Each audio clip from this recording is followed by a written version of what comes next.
IEEE Power and Energy Society Young Professionals Kerala. I would like to welcome panelists for the discussion. Mr. Gnana Swamy, co-founder and CEO, Advanced Rotating Machinery and Intelligent Systems R&D Private Limited.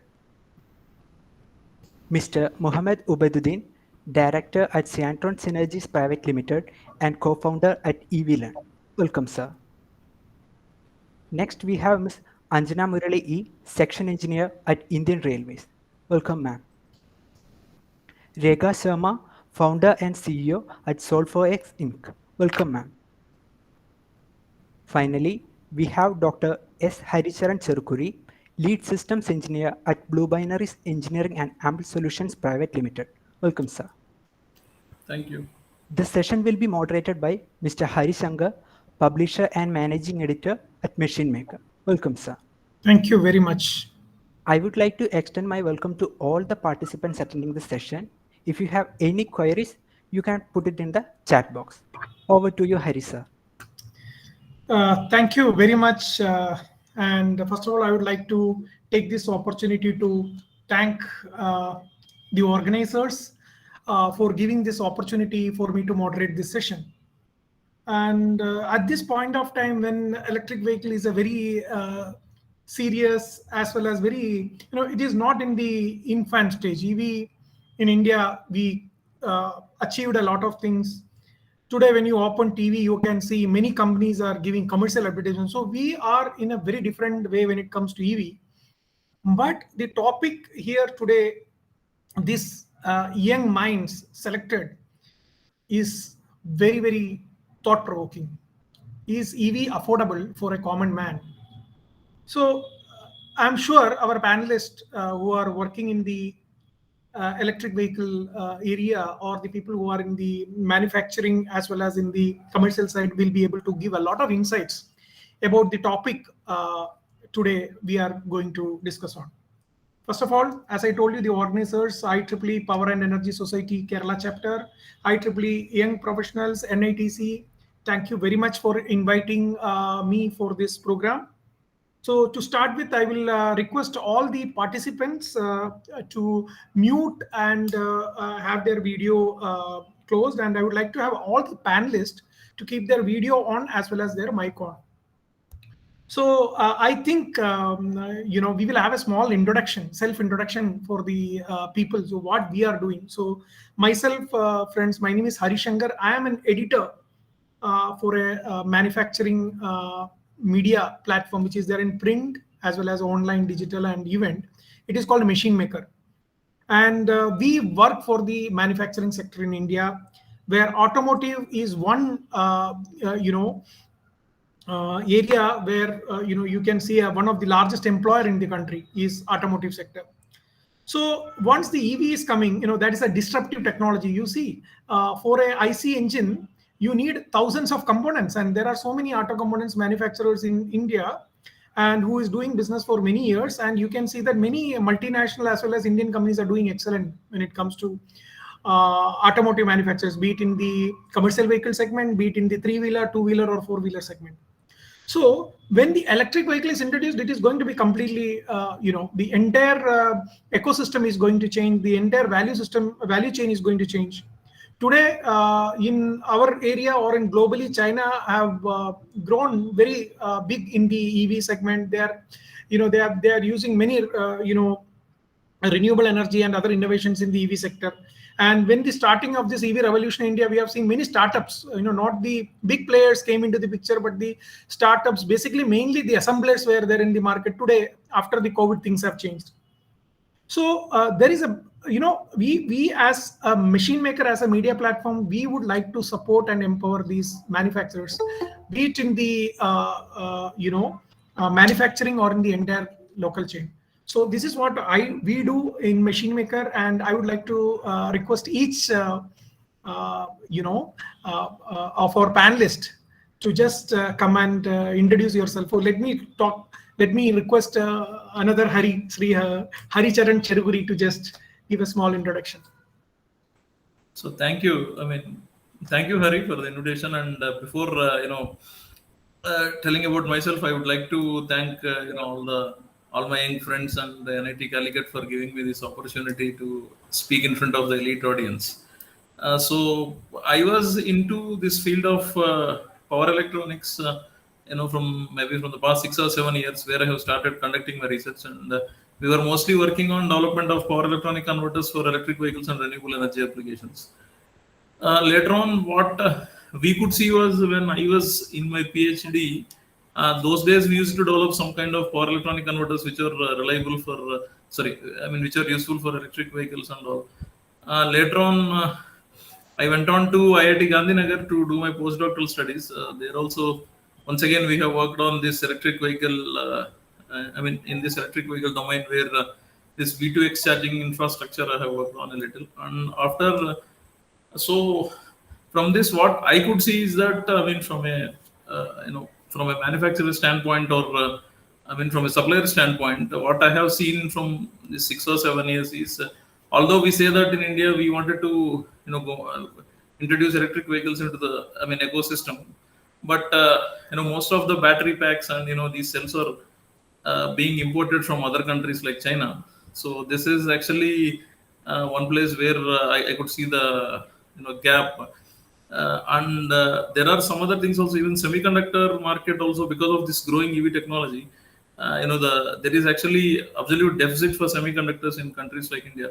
So I think I'm going more into electric vehicles. So let me stop myself here, and this is all about me. Thank you. Thank you, Sree, for this quick introduction and setting the pace. At least you spoke about a couple of very important points. We will come to that later. So let me go to Mohammed Ubeduddin. He's also a good friend of mine. Ubed. Yeah, very good afternoon to all the people who have been connected over this very important platform. I would like to thank the young friends who have invited me, IEEE, the student chapter of IEEE Power and Energy Society, NIT Calicut, and Mr. Shanker sir for being a moderator for such an auspicious occasion and an event. We are the Cyantron Synergies Private Limited, the company who is actually working in the battery field. So nowadays we are working over the lithium ion batteries for the electric vehicles primarily, and focusing over the thermal and electrical section of the battery.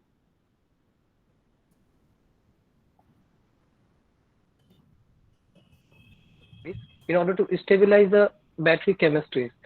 As you know, a lot of challenges and available resources. The main issue is regarding the battery range. So, which will be the main topic, as I guess, regarding affordability of any electric vehicle. So, we are affordable and economical for the public in order to boost the ecosystem to adopt the electric mobility.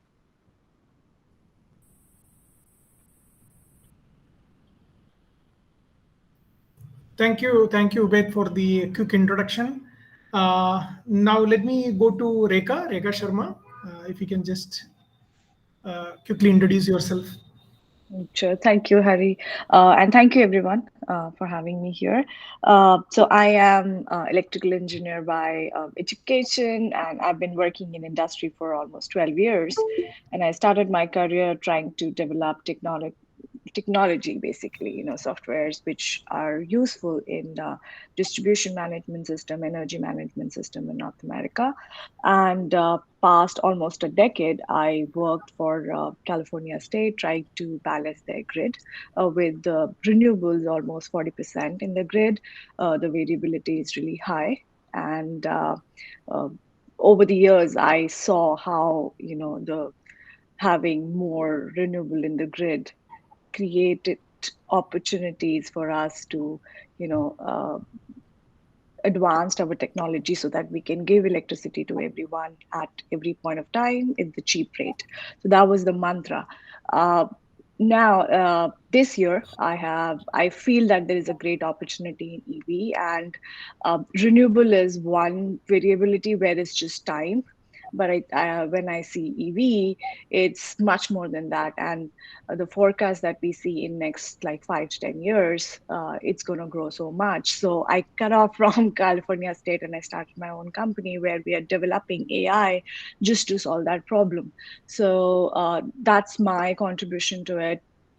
we are in a stage that we have done R&D, and now we have products, and we are testing a smart city where drones fly and cars drive by themselves, autonomous everything, and how we can live in that world. It could be 10 years from now or 2050, but then given everything is EV, everything is autonomous, how are we going to manage this whole grid? That's the company is about, and that's what I'm working on. This is very interesting. I think you're working on to the future technologies. We will come back to you, Rekha. Now, I would like to go to Anjana. It's very interesting because she's with one of the biggest public transport system in India. So, Anjana, you can just have a quick introduction of yourself. Hello, everyone, and good evening. Thank you all for giving me an opportunity to be in one of the great panel. I've been working in railways for past 8 years, but I am into the maintenance of electric vehicles or electric locomotives, basically. And we are now maintaining three-phase locomotives of various varieties, and also have some insight in diesel locomotives also. But we are onto the maintenance, and I'm taking care of traction motor section there. And as far as railways are concerned, these electric vehicles are our backbone right now, and we are fully onto it. And electrification is increasing such a pace. We will complete electrification within 3 to 4 years. I just lost the sound of Anjana in the end, but anyway, we will. Sorry, sir. A call came. Sorry. No, it's okay. No problem. I understand. Sorry. Yeah.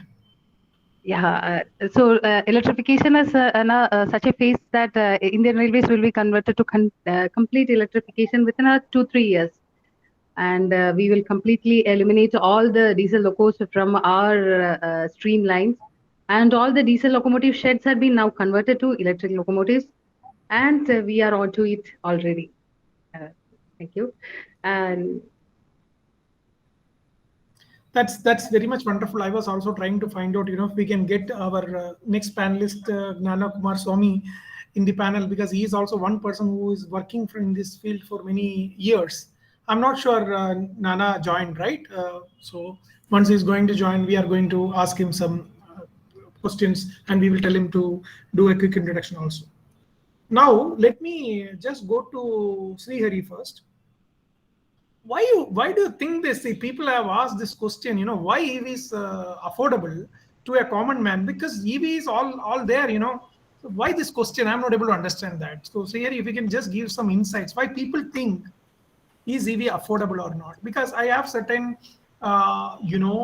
testimonials or certain, stories which is there in the social media, public media, where people are telling, people are very much get benefited by, particularly if I talk about Tata Nexon, very, very less maintenance, maybe because of the initial stage, the procurement of the vehicle may be very difficult. There are many other challenges. But why people think EV affordability? What can be the main reasons? Sree, if we can start the debate. Yeah, thank you. So my take is, I will, actually yesterday I was doing some research and I was discussing with our manager on the same question which you have raised. So basically I have collected some data and which is related to the economics and the mileage of the vehicle. So let me, quickly go through, the various four-wheel electric vehicles available in India. Actually, I have listed down some 9 different vehicles, manufactured by different companies. So out of which is the first one is obviously the Tata Nexon, which Hari was telling. The cost of it is approximately 14 lakhs, and the capacity of the battery, comes to somewhere around 30 kWh, and the distance per a single charge is 312 kilometers, for a full user SOC. So, the recharge time, that is a charging time with a fast charger, is somewhere around 60 minutes. But it is obviously not recommended to use fast charger all the time, because the life of the battery will obviously come down. So, if we look at this, this particular I mean, EV, I mean, I feel like it is a kind of okay, but the point I see in most of the people, while I discuss with many of my friends, is they wanted this battery to be charged as quickly, like, they fill their petrol or diesel. This is one thing which I have seen, but I think slowly people will get used to it. And this may be one reason.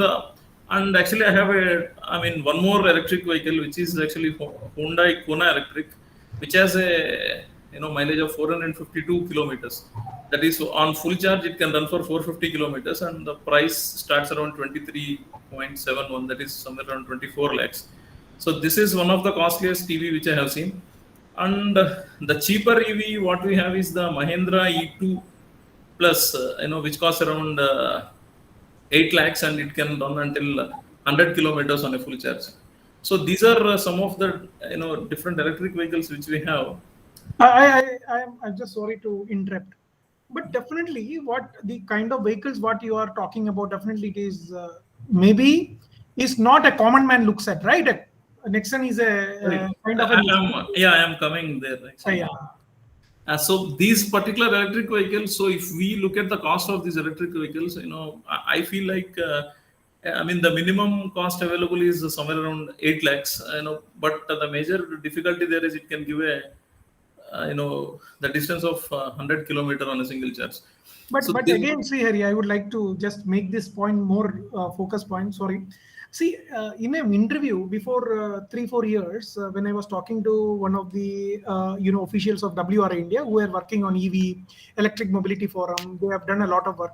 See, mainly people are telling that there are two things, that is 2-wheelers and 3-wheelers is going to make EV first. The first inroads will be made on that. Yes. And I think that is something which we would like to see when we talk about affordability, and people are not ready to buying these 2-wheelers.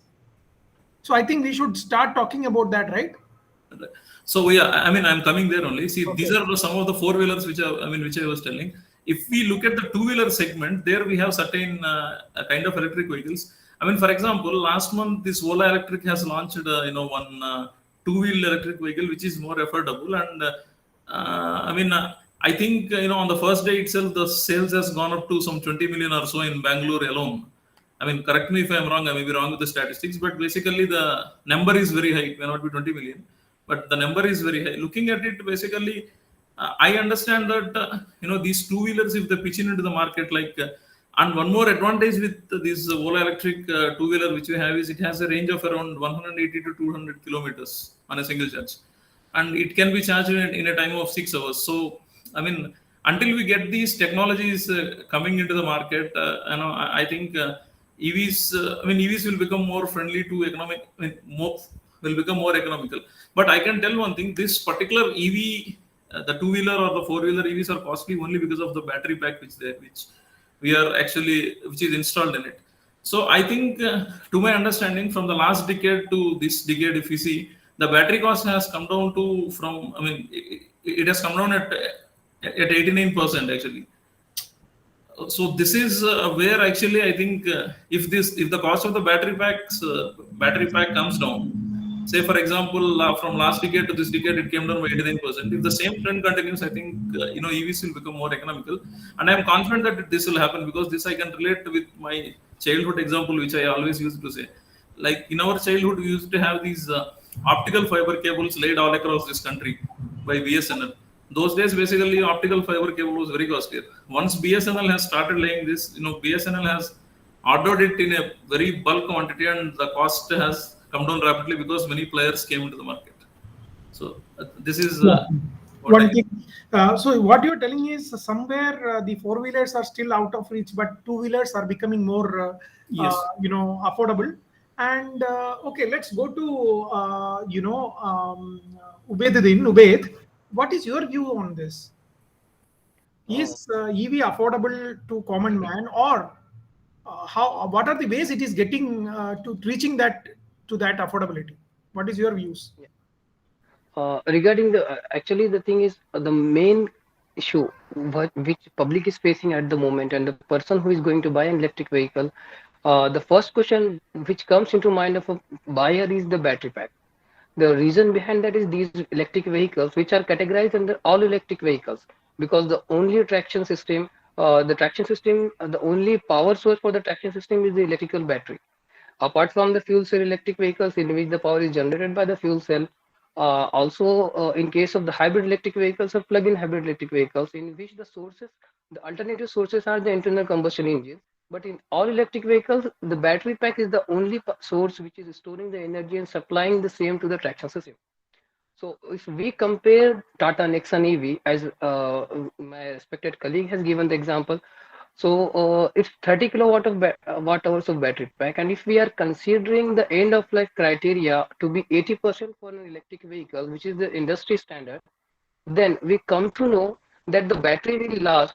For example, if we are considering the lithium ferrous phosphate battery pack, which is the most famous one being utilized into the industry at the moment, and also a lot of electric vehicle manufacturers are switching from the existing cobalt based chemistries to cobalt free chemistry, and the first time which comes into mind is the lithium ferrous phosphate.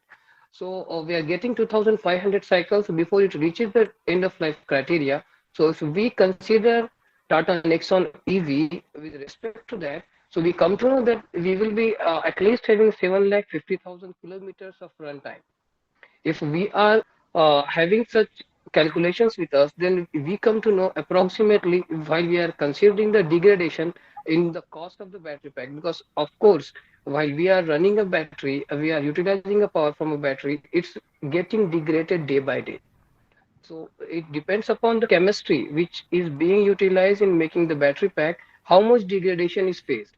So the standard is, if we consider this particular battery pack, the 80%, when the battery pack reaches its 80% of its initial capacity, for an electric vehicle application, it must be replaced, because the algorithms which are made into the software with either in the either into the battery management system or the electronic control unit of the vehicle, those are such framed or such those algorithms are such made that these end of life criteria are always kept in mind. So those results which are being shown by the system are accurate enough while keeping these factors in mind. So if we come over here, then we can see that approximately per kilometer a person over charging is spending about one and a quarter of rupees. So 1.25 rupees being spent over the charging. Of course, we are not considering the charging infrastructure. So the power, whatever the amount is being paid by our user is paying for the charging of that particular battery pack is rupees 1.25. Apart from that, if we are considering that the battery pack is being degraded, then another 1 rupees and 25 paisa gets added into the cost. Because if we consider the 2500 cycles of a battery pack, which is actually being provided by most of the EV manufacturers, so we come to know over here that we can go up to 7 years for the battery pack. Of course, we need to replace it after 6 to 7 years. These range, as my colleague has also said, a lot of people have to work over these chemistries in order to increase the cycle life of the battery pack, in order to in order to decrease the degradation effect over the battery pack. Because apart from thermal and electrical issues, there are vibrational issues, mechanical fitments, and a lot of issues which are associated with the battery pack, which degrade its qualities and performance. So if we come to know that approximately the same amount is spent in which the battery is being charged, and the same amount is approximately spent over the degradation of the battery pack each day. So a user right now who is using, so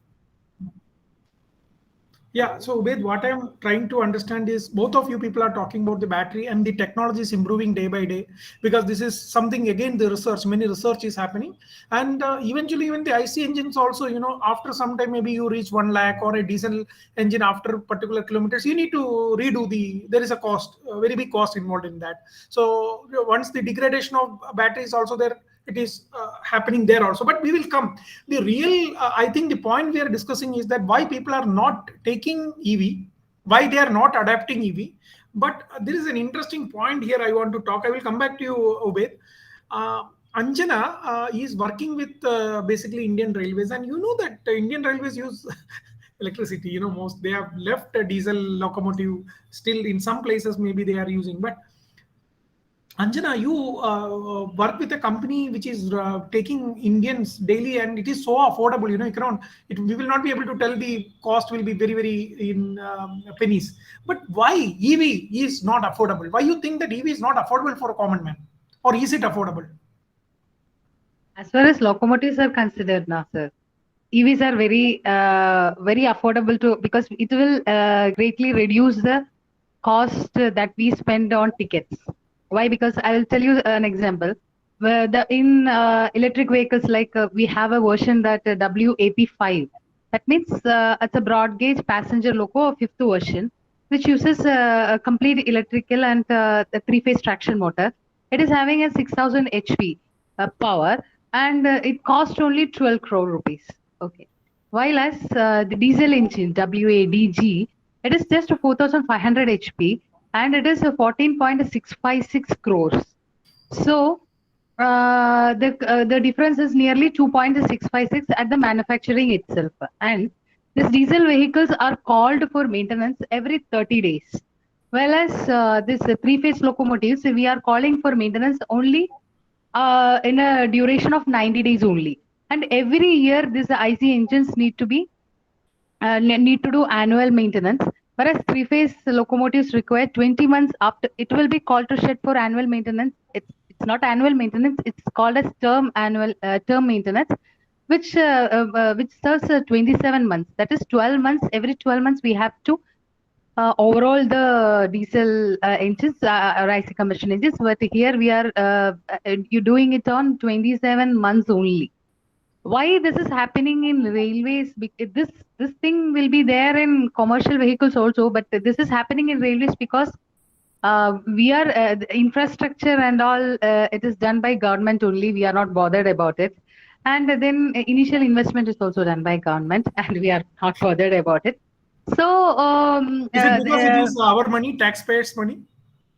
yeah, sure, it is taxpayers' money only, but people are not affected by it. That's right. People are really affected, but People we are are not really aware. affected, but they are not aware about it. People are not aware about it. They are going with that money.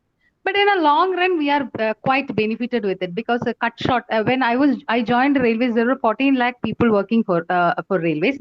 Now with the introduction of EV only, it has been reduced to 10 lakh people. The 4 lakhs people has been cut short, because I started at that time diesel was more, and 8 years before, and now electrical vehicles are more. And also manufacturing cost 2 crore rupees, but the electrification process is that is infrastructure development. The government is spending more, but in the long run, I feel railways will help in developing this. So I feel that in to improve common man also buying EVs, we should adopt to Norway system. The Norway, we are using 72% of all the vehicles are electrical vehicles now. True. So like normally a person who is more conscious about environment or more conscious, they will buy it. They will buy electric vehicles. But the other people, like a common man, will come to it only when they feel that there is I mean, in Norway, what they did is they cut out the tolls. Electric vehicles need not pay tolls. That was the first step they have done. Then they reduced the taxes for all. Slowly they came to a normal version, but by that time everyone started buying the electric vehicles.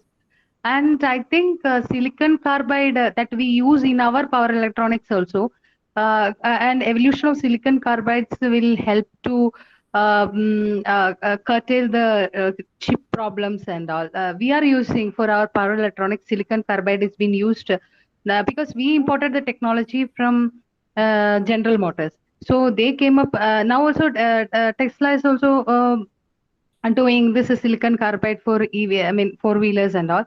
So if that also comes into play, means silicon carbide will help us a lot in improving battery efficiency. And it is said that with silicon carbide, the battery efficiency is increasing.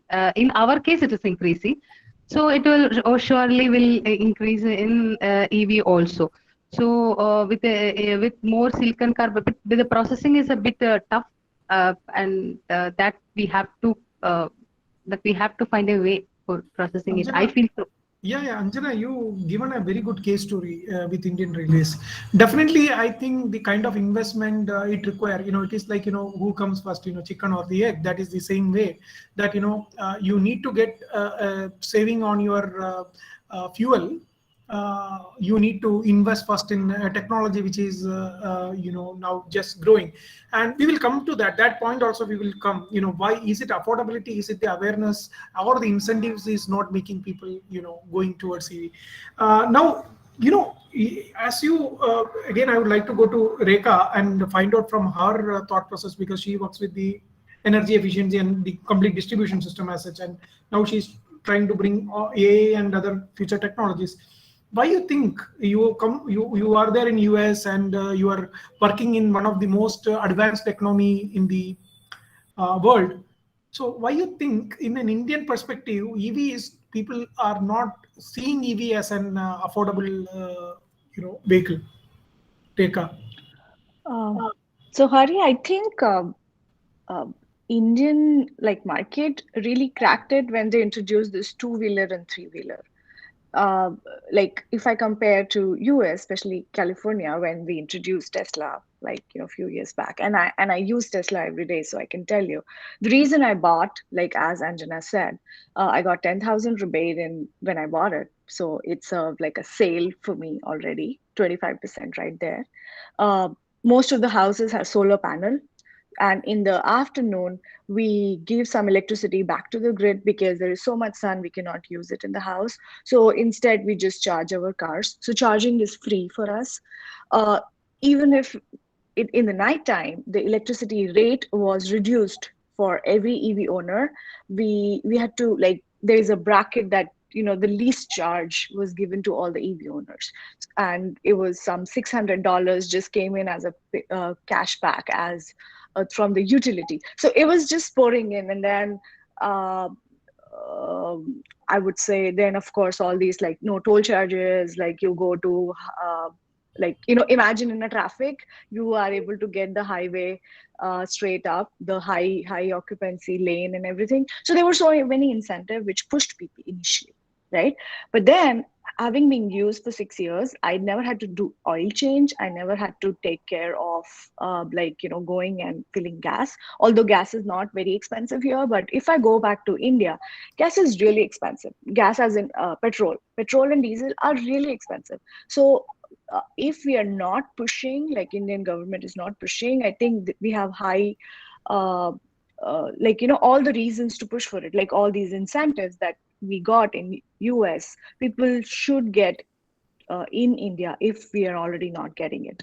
But then few things that I feel people still have heartburn or is the opportunity. Let's say there is this auto driver or a car driver, the amount of time that it goes in his day to charge, even if it's 1 hour, that's an opportunity cost that he loses.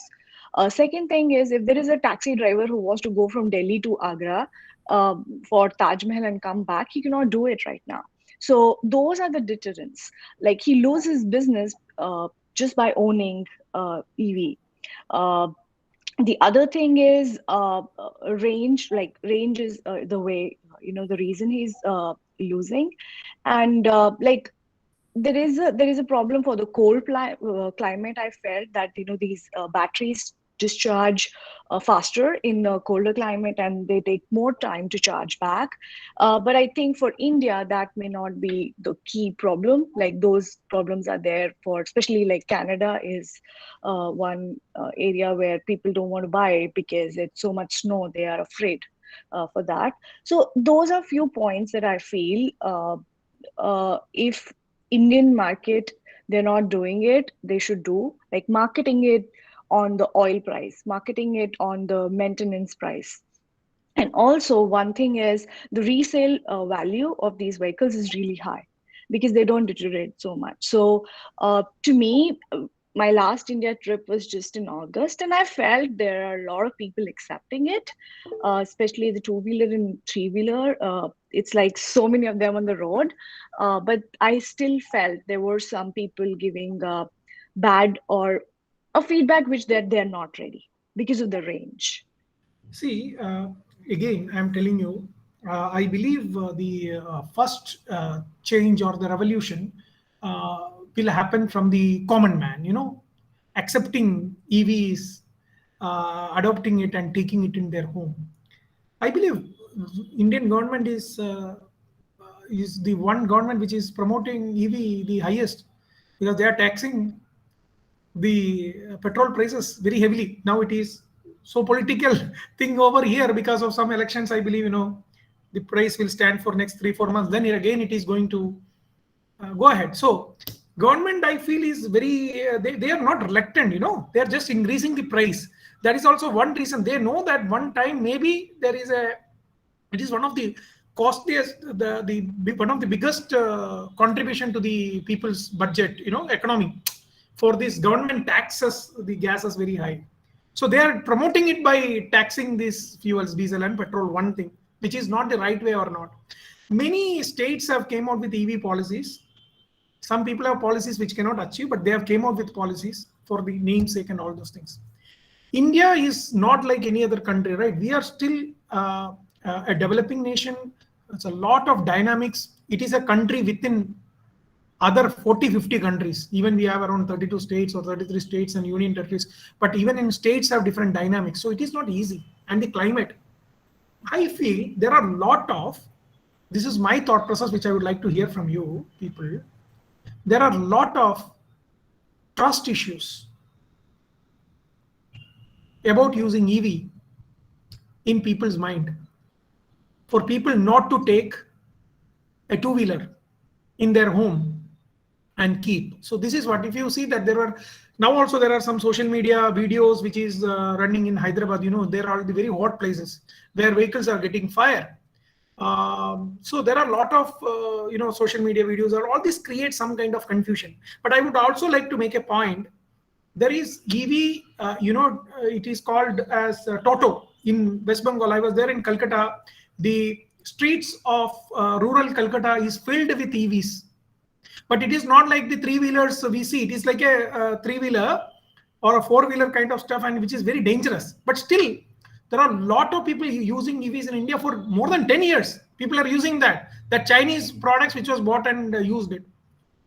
Our question is how we can make EV affordable. Battery is a system. Whatever you are talking about, battery is fine. It will take time. But at this point of time, what are the measures we should take to make EV affordable? To you, Sree. Yeah, thanks for this question. I mean, on this point, basically, I agree with what Ms. Rekha was telling, and what Ms. Anjana was also telling, because I mean, in the starting, basically, I think government basically has to come up with a kind of policy where it encourages EVs. I mean, this happened actually even in the year 2012. This is something which is not related to EVs. In 2012, there was basically severe power deficit at least in the state of Tamil Nadu, where I currently stay. So they have come up with a policy that if we inject some power into the grid from, say the rooftop solar PV system and all, we will get a kind of incentives. So, but unfortunately, what happened, the price the government is paying for this injection of current has come down, because of many reasons. But basically, I mean, I can say that, government has come up with a policy, of such policy. So basically, people started installing. I will just put a point there. This is very important. Net metering. What happened to it? More than the the houses, the industry started putting this rooftop solar. Right. And when they are giving back this electricity back to the grid, the BESCOMs, the state discoms, started losing money because they are subsidizing the price and giving to the home, and homes are not giving back to the grid. The companies are giving back to the grid where the costing is high. They charge commercial rate. So that is why different states have changed, like Maharashtra, where many states have changed the policy. Just giving an information. Right. But basically, there is actually counter technology which is being developed to tackle that, which we call as peer-to-peer energy management in distribution systems. It is a different thing which we will discuss maybe later on. But yeah, I was trying to give an example that basically government, in the starting has to support, by giving some kind of incentives. Of course, government now is supporting, by saying that they are giving some subsidies on all these things. But to my understanding, like if these things have to increase, a kind of this Make in India initiative, which we are looking into, it has to basically take a very good pace. Development of these semiconductor devices and some kind of Raw assembly. materials, we don't have raw materials. We don't have electricity. You are talking about manufacturing semiconductors. Can any government in India can give 24/7 power without power fluctuation? Let's talk about. No, Hari, I'm not going very much into the manufacturing. What I was trying to say, at least the assembly units which China has. Like, for example, if we take this Lenovo laptop which we are using, and there basically all those components or all those parts which are coming, various, different parts which are used in these computers coming from various countries like Taiwan, Vietnam and all are basically assembled in China. If you look, if something like this is done, then also, the cost of this electric vehicle may come down to an extent. I'm not telling it may, it will become fully affordable. At the same time, I'm not telling it will not become fully affordable. So at least some initiatives like this, I think will, help. I have a question to you. Yeah. We are talking about the economics, right? Yeah. We are talking about 14 lakh rupees of Nixon. Right. 6 lakh or 7 lakh rupees of a IC engine. Comparatively, a petrol engine can be done. Right. And Anjana also told about the maintenance and other things what we need to do. Out of 4 years, this investment is coming. The vehicle is free of cost. Actually, you don't pay any much money. Yes. But then why people are not investing into it? And now let's take the two-wheeler. Again, I'm telling you, car is something again. It's a luxury today. Let's not. It will come later. But why not two-wheelers? Why not three-wheelers? That is my question to you. Okay. Why two-wheelers? The two-wheeler. What is the cost? 80,000 rupees. You can get a normal. Yeah, 1 lakh rupees. Maximum. 1 lakh rupees you can get. But why people are not investing into it? If you are investing 1 lakh, that means within 1 year you will save at least 30,000-40,000 rupees, right? Right. Not service, no fuel. Why then people are not investing? So if you ask me this question, I can say that we don't have enough charging infrastructure, in our in our residential complexes and all. Like, for example, if I am staying in the apartment, in an apartment which has 12-story buildings and all, where there are almost around 1,000 people, 1,000 families staying here. Here, basically, we have at present only one EV owner. I have asked him basically, how did you get this, this charger installed? He has a small Ether charger installed. He said, you please don't ask me that question. I have suffered a lot because the community itself is so much reluctant. They are not even allowing them to wire basically. So these kind of, small challenges are also, coming in way of, this EV expansion. Big challenges, not small, Sree, big challenges. Yeah. So let me go back to Ubed. Ubed, you travel across India and there are so many news that people are going to come with these charges. Yes, I was there in a mall before a week and I've seen there is a charger there. And I'm seeing many people are coming and putting so many social media posts, where Botik and other people are coming and putting the chargers. So one important thing what Sree told, charging infrastructure is not there, but then the reluctance of people, the reluctance of this society to accept the change, even they know or not the climate problem. Eventually, I'm not telling that battery and all those things, degradation after that, disposal, carbon, somewhere electricity is also going to be generated, somewhere carbon emissions are coming.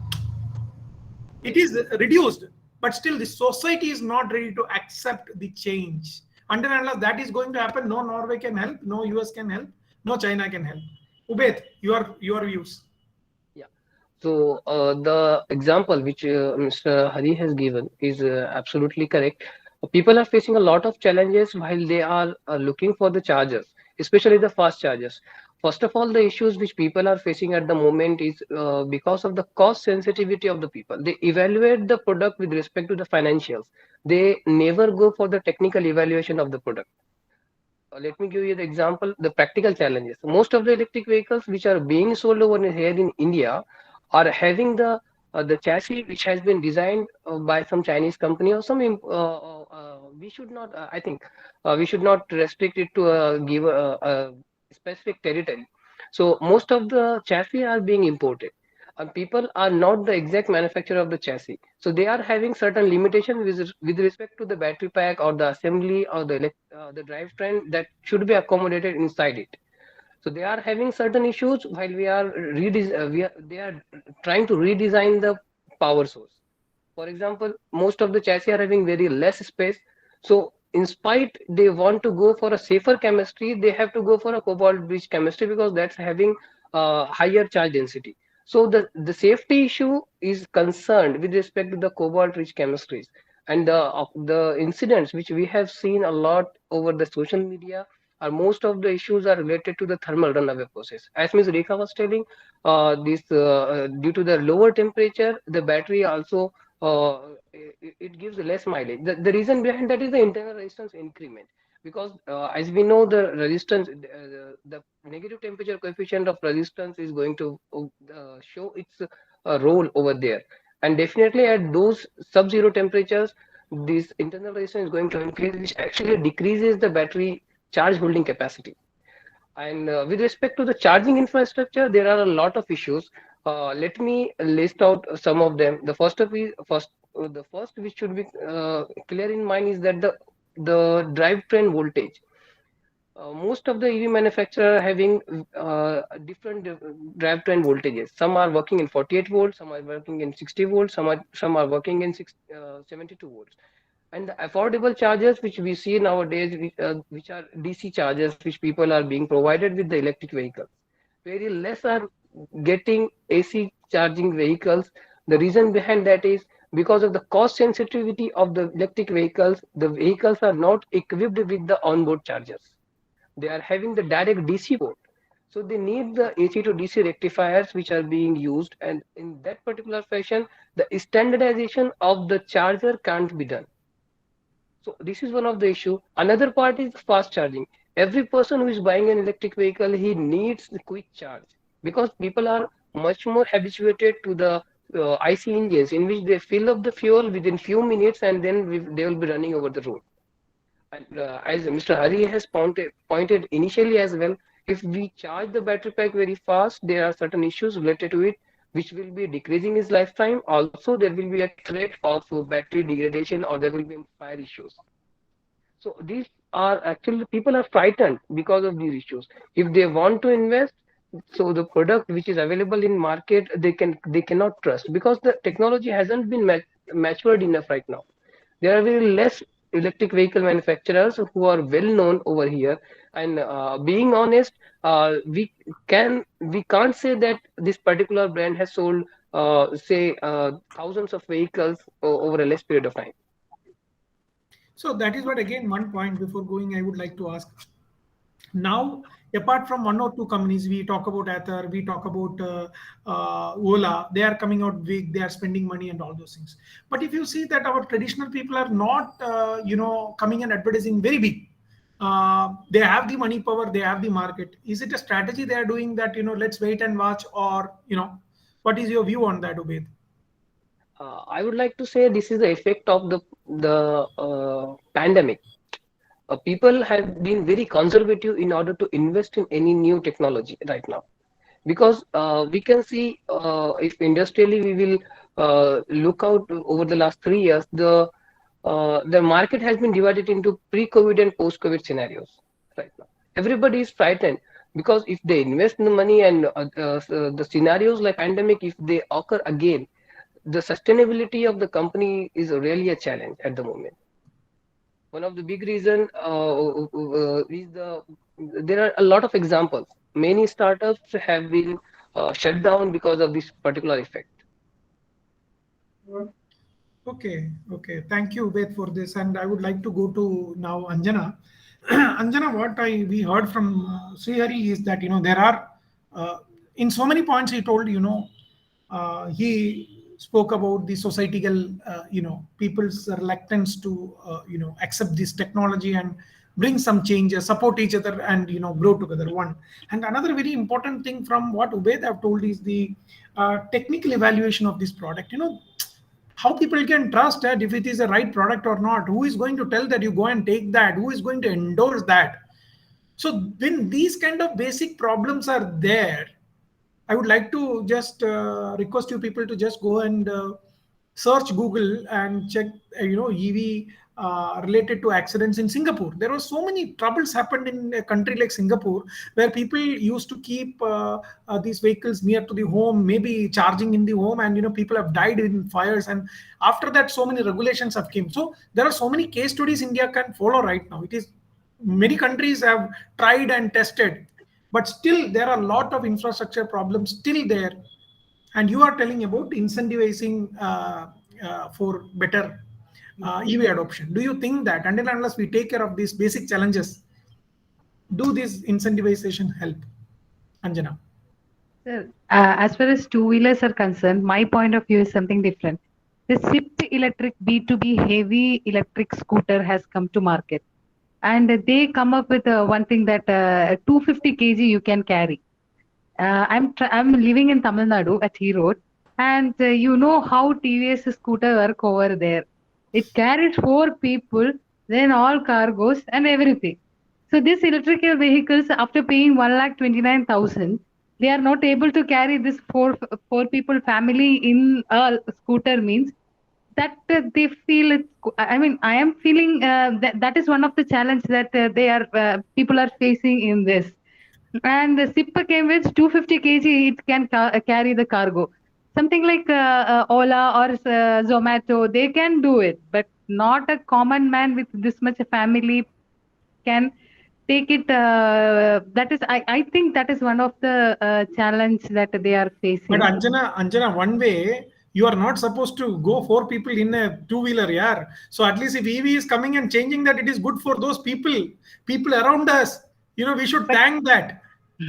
But people don't think in such a manner, sir. I think so, because here TVS carries that much people. Not only that, even in Calcutta or all the small villages also, most people in India, a developing economy, most people can't afford a car. So with a two-wheeler, they will carry maximum. So this cargo carrying facility, when I see SIP electric B2B battery heavy electric scooter, I feel 250 kg okay. It is improving a bit, but not not up to the mark. So it's very interesting what you told. We will come back again. Rekha, what you feel? You a person working in the energy distribution area, and India being a very very complex nature of market. What do you think? How we can improve the affordability of EVs? So I think government is doing everything right there, putting a lot of solar plans, and so I know the Middle Coast and MP and all, they are flooded with solar panels, and so is like Chennai and all, like Tamil Nadu. We have good wind coming there, so they are capturing that also. So I think government is doing good initiative there, because once we start getting the free electricity from those sources, then we will have the power to charge these batteries. Means like imagine if everyone has one electric vehicle, where are you going to get the electricity from that? And this challenge is not only in India, it's everywhere. In fact, means that's the whole problem that I'm trying to solve, right? Means as a electrical distribution like operator, there are few things that I want to add to the previous discussion. Is one is like although maybe I can afford it, but is the pickup performance of the vehicle satisfactory to the person? And this coming from like little bit surveys that I did for my work.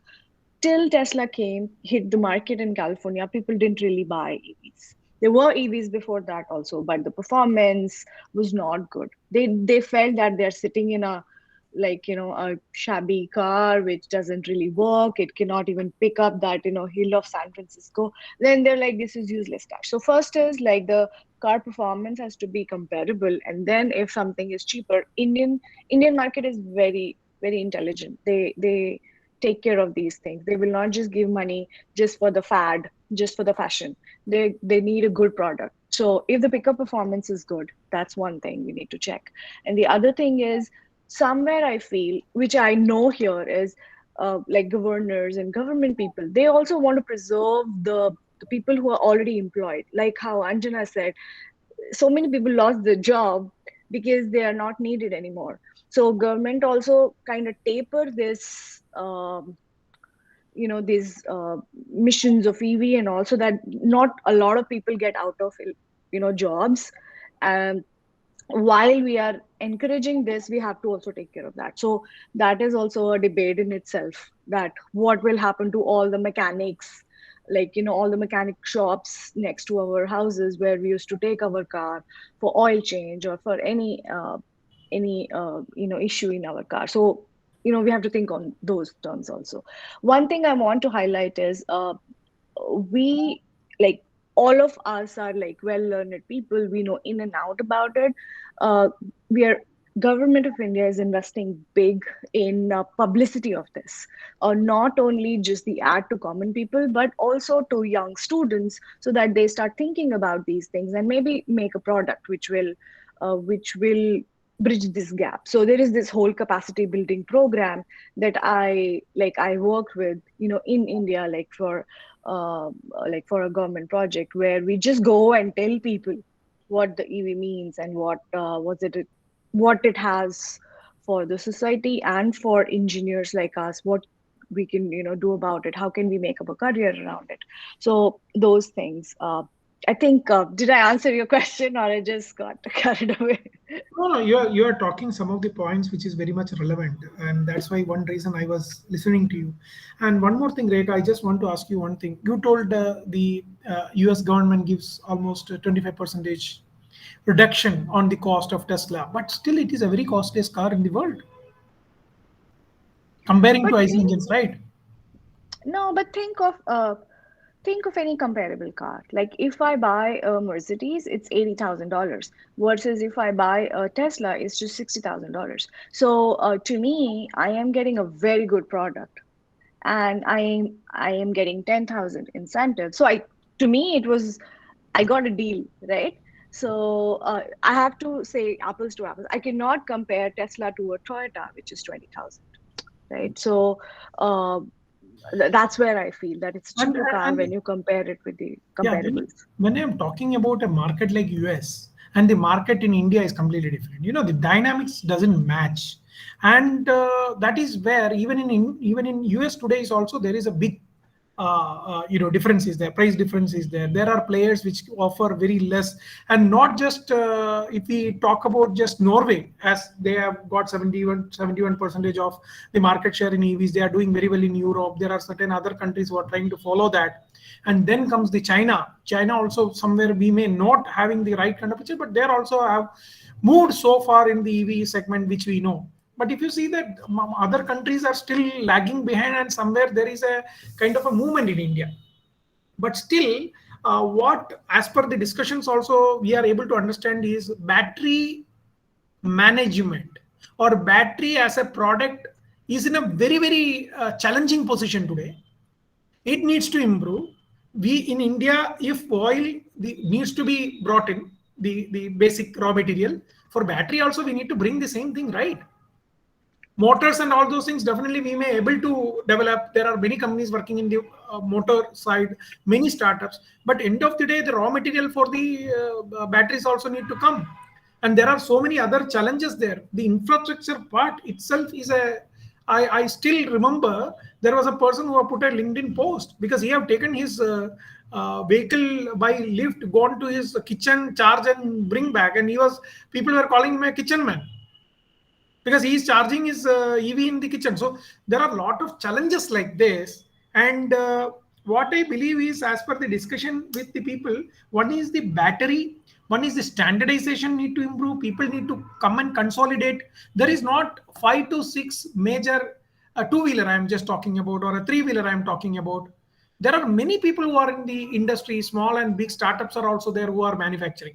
Now, before going to my panelists to find out their views on this. I would like to ask members who are there, participants, if you have any questions, please put it in the chat box so that I can take that question to the people. So thank you. The first question is coming from Nagamallesha Rao Kamarajugada. Sorry.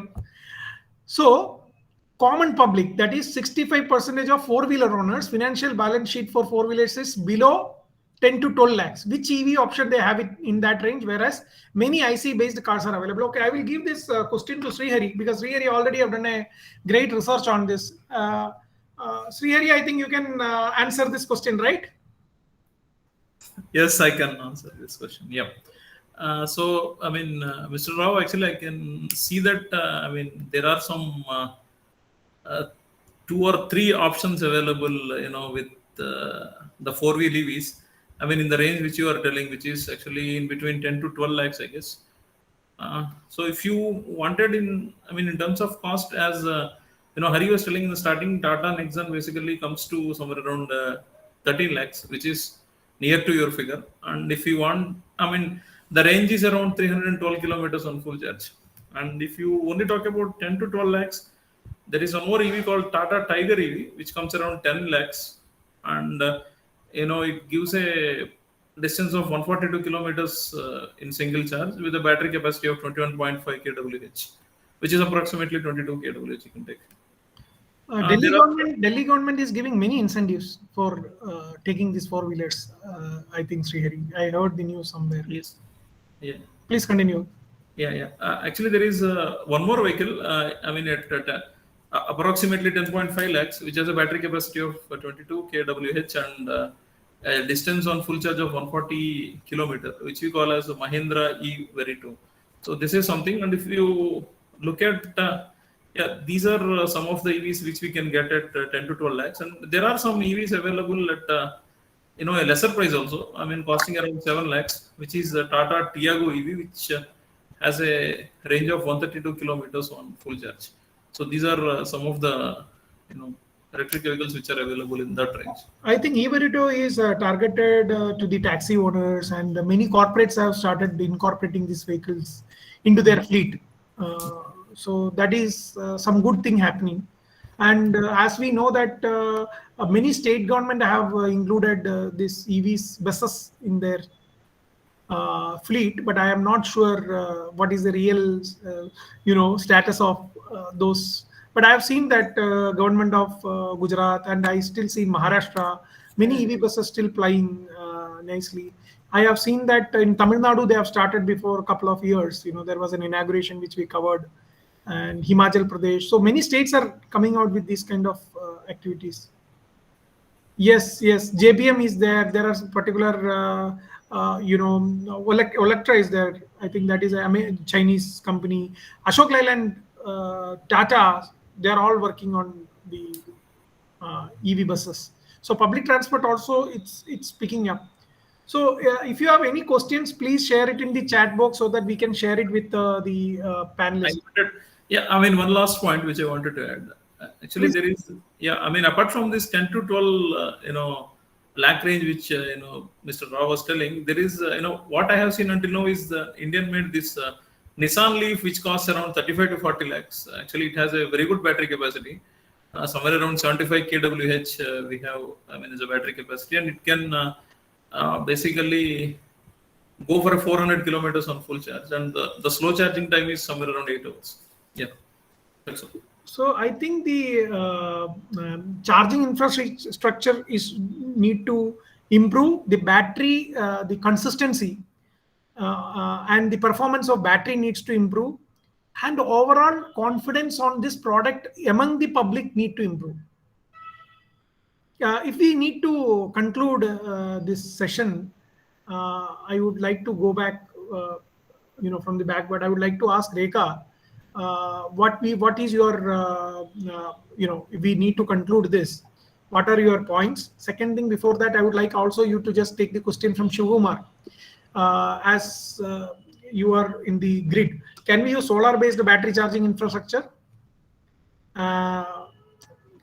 so that battery life can be improved. But I don't think so that solar based battery charging and the direct grid charging will have much difference. But still, I will give that question to Rekha. Yeah, so I think let me answer that question first, and then I can give my opinion. So for the off the grid, so we call it off the grid when you have a solar panel and you're charging your battery from that. One advantage is the arbitrage. You charge it for free and then you use it. On the battery life, like I may not be the expert. Maybe Ubeduddin can tell more. But from my knowledge, I don't think it matters so much. Now coming to the summary of what I feel, definitely infrastructure, that's a deterrent. Second thing is the cost of the battery and the time it takes to charge is a deterrent. And in each field, there are like multiple companies working. So I personally know people like ChargePoint and all, how much they're like expanding so that they can capture the market. The second thing is the battery cycle. In fact, I'm partnered with one of the companies where they are claiming their research is such that you can charge the entire battery in just like less than 10 minutes, which is equal to when you go for a petrol pump. And so that's there. Second thing is, I think I have to give it to the Indian market. I think people are very intelligent there. So once the consumers see that these problems are done, like how Sree Hari said that I'm the only EV owner, when all those things starts to move, I have infrastructure and the time goes away, and the price point I feel is right. It is debatable, but the initial cost of electric vehicle is not like too much of a complaint. If those two three things goes away, I think people will start confiding in, and they'll start buying more EVs. Thank you, Rekha, for the views. Thank you, Rao, Nagamaleshwar Rao. That definitely DC fast chargers are like harmful to batteries, which Sree Hari also told that if you are going to fast charging, there may be degradation of battery can be more. Thanks for sharing this. Now I will go back to Ubeid, because he's a person who works on the battery also. So what is current state of art being used for battery management system by EV industry? Please shed some light about active self balancing. Aftab Alam, this is very technical for me. This is going top of my head. Ubeid, need your support. So with respect to the balancing, the main issue which the industry is facing at the moment is because of sophisticated deficiency of the sophisticated algorithms to balance the cells. So this active balancing is actually the transfer of charge from a particular array, module, or a cell to another cell while the vehicle is in the battery pack is in operation.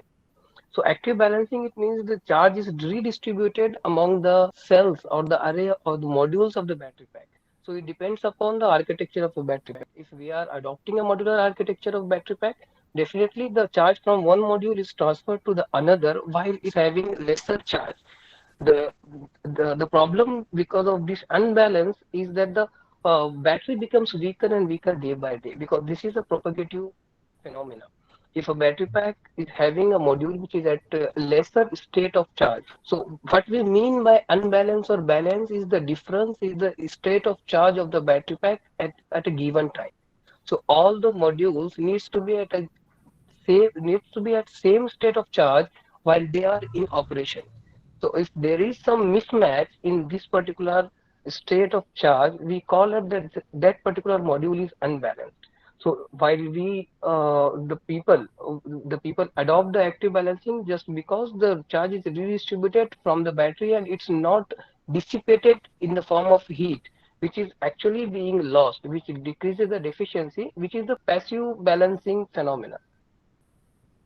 Thank you. Ubeid, before asking to conclude this, what is your points? Before that, I just want to ask you one thing. See, you know that this event is basically organized by the young students, and they're all going to come out of the college. And you are also in the field of EV teaching. You run an institution. You coordinate and you collaborate with many education institutions and companies sharing this knowledge, what our young engineers should focus to have a good career in the EV sector?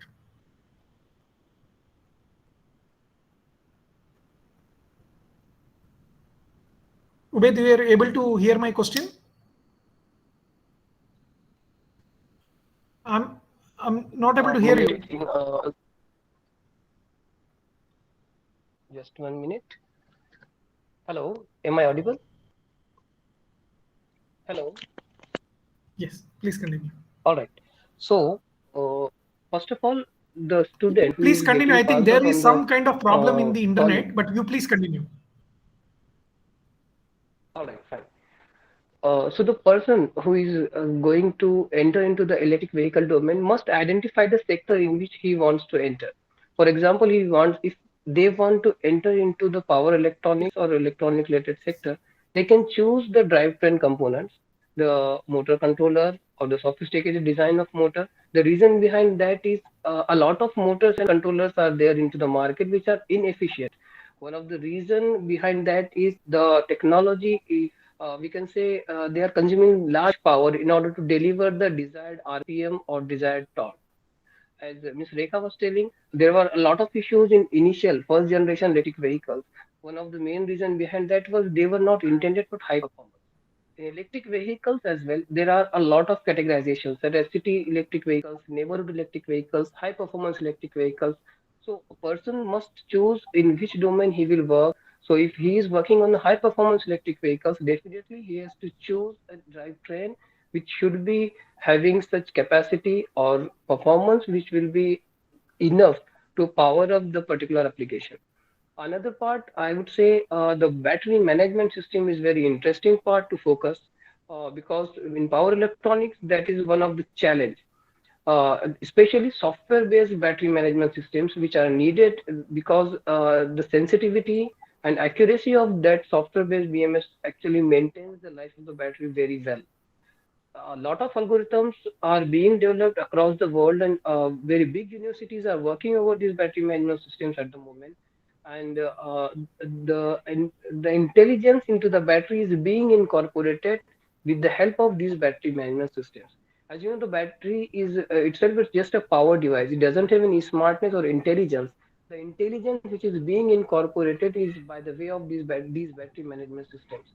Uh, Such as right now, what I would conclude that the battery management systems are even making these batteries connected with the internet, and also they are making these batteries artificially intelligent.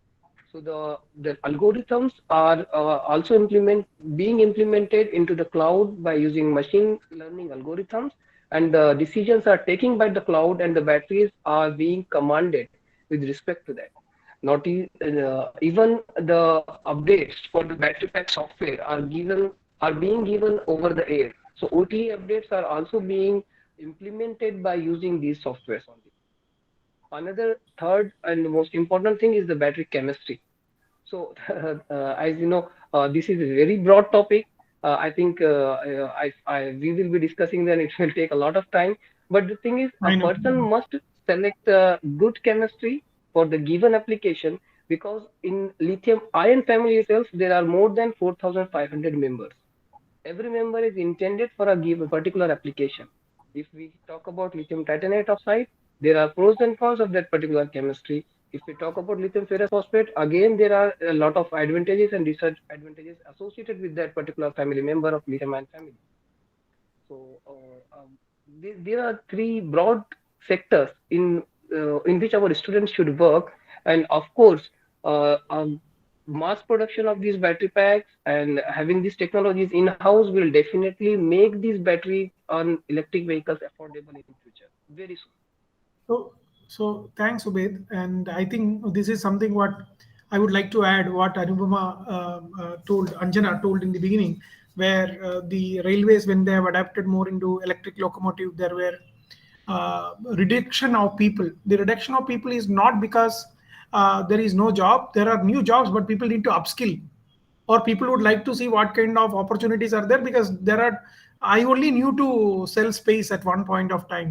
Today there is no space selling. So we need to adapt, we need to change, we need to upskill today. Every day there is a disruptive technology coming. Thanks, Ubed. Maybe Sree can add some more thing because he was working in many areas. So powertrain and all those things, he will also able to give some guidance and suggestion to our young friends what to do. Thank you, Ubed.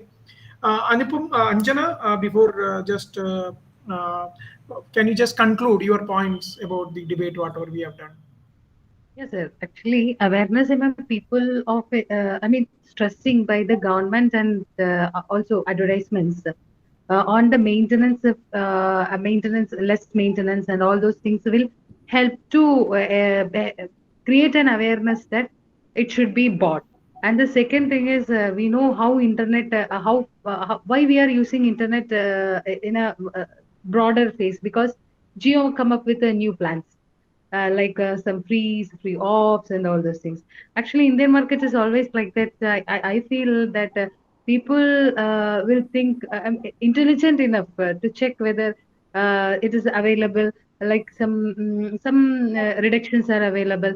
If some like tolls are made free or exempted from taxes, and some value added tax for engine. I mean, IC engines, if they are using some value added taxes to be paid, something that and all is coming means surely it will come. In Norway, but what we say, no, Norway 78%. They were also initially very reluctant to electric vehicles. With these measures only, they were able to bring it up. Because we are in a system, to change a system, as a psychological approach is required. And like Rekha ma'am told, the pickup to be improved. Pickup in the sense the weight was also telling when two wheelers are considered, those things also has to be taken care in a more organized manner. If such things comes, people find a way to install, because everyone is buying means then infrastructure will also improve. Tata Power came up with 1,000 EV stations at various Delhi, Mumbai, Bangalore, and all. And more people will come to that infrastructure development. But if more people are buying it, it should have a they should also find a market. So, such a government should take a step. I feel that will help people to use it more and more. Thank you, Anjana, for your views. So just before going to Srihari, I just want to find out from Rekha if she have any data. Like Johnson have asked this question. Many have apprehension regarding the life expectancy of an electric vehicle because of the battery, as there is no data. Do you have any data? You have done some research earlier. If you can put some light on Probably this. I can find and something, but there were some tests done in the cars that you can like 1 lakh kilometer you drive and the performance deteriorate only like few percent. So there are some studies, like send me an email or something I can share, or you can Google it yourself. But if you compare an electric vehicle, like well-made electric vehicle versus IC, the life span of EV is better, and that's why the resale of that car is also better, because the deterioration, it doesn't depreciate as fast as a IC engine car does. So I would say it's I a think myth. it's all about the battery pack. You put a new Yes. battery pack, it becomes new.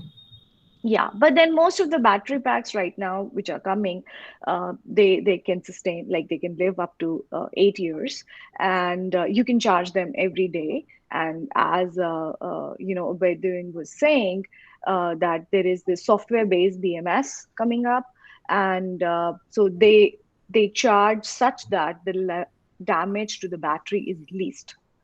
So So when I you, think in fact, when someone is buying a car, you should look into few specifications. How we used to see 8 cylinders and 6 cylinders, you should look into your quality of the battery, and once you are confident on that, I think it should be fine. Lithium ion is there, lithium state is there, solid state is coming up now. So there are lots of options which are very good options. So you should know what your car is made up of, and if it's a good battery, it will last for like 8 years. See, it is not the jugaad, but the technology which is going to drive the EV industry. I think that is what I am, learning from Dekha. Now, I would like to go to Srihari for the final, his views on this debate, and also as a person, a young person who have really worked in different powertrain system, and what your suggestions to the young engineers out here? Yeah, so basically, I can give my own experience of how I got into this industry. Like, I agree with what Ubed was telling, that there are various domains in electric vehicles where we can work on. So, but actually, I am from the domain of power electronics. So basically, from the past 5 or 6 years, I was conducting research in academic institutions, not in industries and all. We are closely working with the development of power converters, but new type of battery management systems, V2X charging solutions, and all these kind of scenarios. And what I have seen is, we use it to knowingly or unknowingly, we have worked on some kind of hardware and loop simulations, as well as this rapid control prototyping, all these kind of things, which basically industry will be looking for. So once basically I have kept all these things in my CV, that this is the work which I have done from the past 5 or 6 years, that I mean I have worked on these electric vehicle battery management systems, as well as charging system, and all these. These are all some of the, something like the hardware in loop testing system, rapid control prototyping, all these things basically. When these were added in my resume, basically my resume weight got increased, and after that subsequently I have got. I used to receive phone calls from many of these electric vehicle companies. So it is like that I got placed, in this particular EV industry. So this is my own experience. Different people may have different experiences, but this is something which is related to power electronics and power electronic applications to electric vehicles. So this is what I can say. And coming to this meeting, actually, this was very fruitful, and I feel like the societal reluctance basically has to come down in countries like India, and also this charging infrastructure and a little push from the government will help EVs run on the roads. But I am pretty confident that in the coming years, basically EVs will be playing on the roads. Thank you. Yeah, thank you, Srihari, and thank you all the panelists for this wonderful views. It was really, helpful for me to understand, as well as our participants, I'm sure about. And as Shivakumar, Mr. Rao already given you the answer, and as we have discussed, heard from our panelists, we don't know what will happen after 8 years or even 8 months with the kind of research happening in this particular segment of battery management. We already have Tesla as a company who is very successfully running and taking EV business, and they are one of the top, in within no years. That is what I'm telling. This is a disruptive technology. EV is not today's technology. EV was there before 100 years, before IC engines, and somewhere it have lost in the race, and today, because of climate change or because of some renewed thing, it is coming back. And we don't know what will happen tomorrow, because I just seen the news of Toyota hydrogen car running with a single 845 kilometers in or more, one charge or something like that. So there are so many disruptive technologies which will come. But yes, our society, the way our economy, everything is going in a very, very different way. It is very challenging. You need to gear up to that. And if you want to make a change, you need to start taking small steps towards it. That is what I would like to tell all of you people. Definitely, if getting a chance, I would like to see that, if I was talking to my, I have a SUV, I would like to see the possibility of converting it into an EV. But that things are going to take some time, because there are lots of policy problems. You see, I cannot just discard my current vehicle,